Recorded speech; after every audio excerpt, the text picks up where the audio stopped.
My name is Walter Schwimmer. I was Secretary General of the Council of Europe from 1999 to 2004. On the 31st of January in 1995, the Parliamentary Assembly of the Council of Europe debated the accession of Latvia to the Council of Europe. And I had the honor to represent the report of the Legal Affairs Committee, recommending that this small and brave state, which suffered so much in history, will be admitted to the family of European democracies. And during my term of office as Secretary General, I had excellent relations with Latvia, and in particular, I appreciated the then President of Latvia, Viki Freiberger. The more you can imagine, I was shocked when I learned about the case of Inara Vilkaste, and then I decided to create a committee, Justice for Inara. It's a nightmare. And it reminded me to the famous novel, The Trial of my compatriot Franz Kafka. You know, the main person in this novel is called all the time to the courts. Nobody tells him why, and at the end he will be sentenced without any explanation.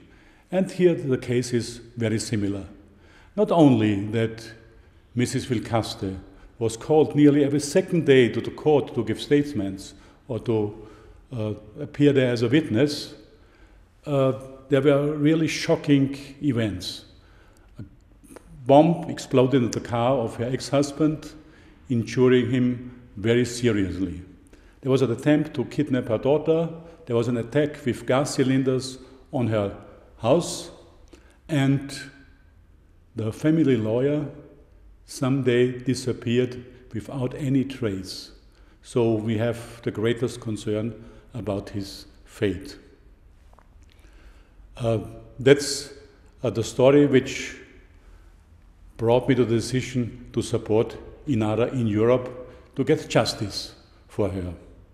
The recent events shocked me even more. While Inara Vilkaste was in Vienna to present her case to a prominent women's club, a home search was done by KNAP, this special service, powerful special service in her house. Officially, it was targeted on her husband, Vladimir Maskiewicz. But, as I was told, the majority of the documents confiscated there were belonging to Mrs. Vilkaste, and even items from the car of her daughter were confiscated. Very clear breach of law against the law, not only in Latvia, everywhere in Europe, that would be illegal. And the dramatic event was afterwards. The lawyers were called to KNAP and were scared. They cannot be any more the defense lawyers. They are now witnesses in this case. That's unbelievable. That cannot happen in a European country. That cannot happen in a member country of the Council of Europe. That cannot happen in a member country of the European Union. And as Latvia is going to preside the European Union in 2 years, taking the presidency of the Union, I still want to believe in this country. I want to believe in its democracy, its rule of law, its independent judiciary. Therefore, I think it's high time that the authorities of Latvia put an end to illegal actions of an uncontrolled and too powerful special service which exceeds its powers, which exceeds its competencies.